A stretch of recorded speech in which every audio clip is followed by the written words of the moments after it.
Hello, everyone. I'm Matthew. I'm Chris. We're the NOLAnerds.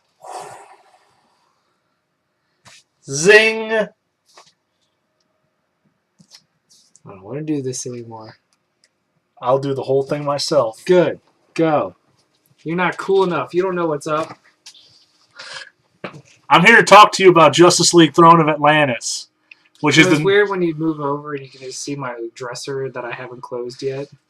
I also like the tape holding it together. I know. It's very classy. What are you? Are you like some sort of poor person? No, I'm very resourceful, Chris. That's not resourceful. Also, it looks like a city skyline. That's pathetic. If you squint and don't think about it. It's fine. It's fine. Move over. Let's do this. No, you were the one who was being a pout fish. That's not even a thing. Yes, it is. Hate you. All right.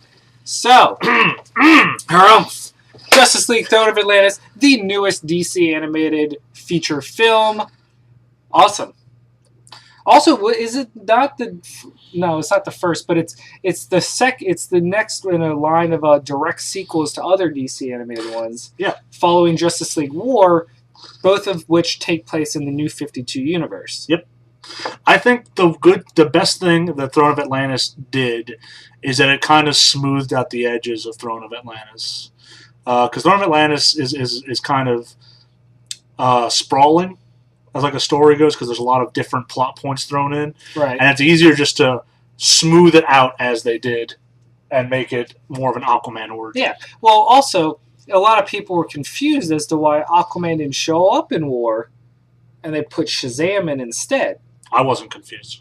Well, a lot of people were, because he was not. Aquaman was a big part of the War storyline, but now it makes sense because this is the perfect spring point for Aquaman, and it continues their 5-year-long crusade to 180 his public perception, and I think they're doing a good job between the comic and this, and casting Momoa in the live action movies. Like, Aquaman's pretty awesome. Yeah. Like, I mean, to be fair, this movie opens with them drunkenly talking to a lobster, which is hilarious. That was kind of cute. Yeah. Yeah. No, I mean, the Aquaman rehabilitation project continues unabated. Yeah. The action sequences are top notch. Oh, so good. And actually, this had more story. I rewatched War recently to prepare myself for this. Mm-hmm. War starts off as a fight scene, and then just never ends as a fight scene. This lets the characters breathe a little and grow, and especially for Aquaman, it's almost like a full character arc. Yeah, and it's really cool. Even though, again, a lot of action in this, especially once the actual invasion begins. Mm-hmm. Yeah, the actual Throne of Atlantis war story was the best part. I did like the character sequences. Mm-hmm.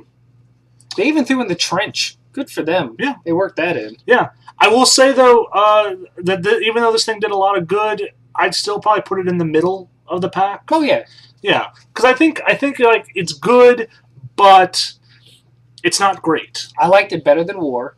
Absolutely. And also, anytime Mera's fighting, it earns its PG-13 rating. It's rough. And Shazam is broken when it comes to fighting Atlantis. At our viewing party, we had some non-comic book people, and they were jaw dropped at Mera slicing people literally in half. Frozen water. Yeah. Or water magic in general. Mera was awesome. Being not in the original storyline anyway. Yeah. Because I thought, replacing Tula, I think, was a smart move in terms of, because Mera's more important to. Yeah, no one knows who Tula is. The only thing that bummed me out about this movie was how quickly Black Manta was dispatched, and I kept expecting him to come back. To be fair, he was eaten by a megalodon. You don't know that. Yeah, because Aquaman summoned it, and it went like this. Also, we've realized that New 52 Superman gives zero shits about endangered indigenous life forms on the bottom of the sea. Well, that's like, look at this gorgeous creature, this one-of-a-kind, last of its people. Nope, Superman's here to fuck its day up. To be fair, though, that's how they've been writing. That's how Superman's been portrayed. That's kind of a monster. Yeah, I do like that this is the first time in this 52 coherent universe that Superman realized he's weak to magic. That's fun. Very weak to magic. He got impaled. Yeah, that's kind of sick. I'm just gonna say though, If that cephalopod had a neck, Superman would have snapped it so hard. Yeah. Okay, so we got a lot of different characters in this movie, yep. and I think most of them benefited from war. Aquaman got the cyborg treatment. This was his origin story. Yeah, Nathan Fillion as Green Lantern was still great. Batman... I mean, the Batman and Superman were, you know, Jerry O'Connell and Jason O'Mara. I don't know. Yeah, the problem with Batman, I thought, was that Batman spent his time trying to Christian Bale it. Yeah, well, I mean, that's the thing now, and that's hard. And I know it's the style, but maybe he should have gone different. Yeah, because I was just not impressed. Superman. See, but that's the thing. I didn't see anything wrong with it. It just wasn't Kevin Conroy. Well, I'm not even talking about Kevin Conroy. It's just I didn't think it was particularly good. I'm gonna disagree with you on that one, but fine. We're allowed to disagree. I don't care. I know. You've just accepted that you're wrong on all this stuff. That's fine. So, okay. Wonder Woman, Shazam, who continues to be brilliant because he is just a 12-year-old kid with superpowers, and he comes off as that, and that's what I love about it. Yep. Cyborg was good, building on his character arc from War. Mm-hmm. Wonder Woman and Superman are now dating. That was nice. They had some really cute sequences. Especially with Lois Lane in the diner. Right? Yeah, that was cute. Flash and Green Lantern doing their thing. Green Lantern's rivalry with Batman still exists. I do like that Batman didn't win the day by being Batman. I was really worried. Because he hadn't had his moment in the final fight, and I was like, really, we're going to have Batman win? I was really worried they were going to Batman wins lol. Right? Yeah, no, I'm glad they didn't do that. And then introducing Aquaman and Mera, and they are wonderful additions. I also like how they came up with the official name Justice League instead of the Super 7. Yeah. That's one of the things from the first... it was the second arc of Justice League that I really liked when they were trying to work out its name. And, I mean, so overall, it's really, if you've enjoyed any of the other DC animated movies, this is going to be right up your alley. It's not an upper tier one. It's no Red Hood. It's no Wonder Woman. It's no New Frontier. Yeah, but it's on the flip side. It's certainly no Doomsday, First Flight, any of those.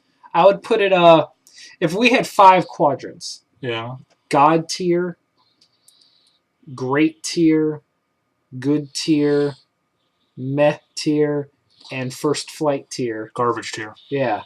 I put it like right on the cusp of being in between tiers 2 and 3. Like good and great? Yeah. I put it solidly in good. Yeah. Yeah.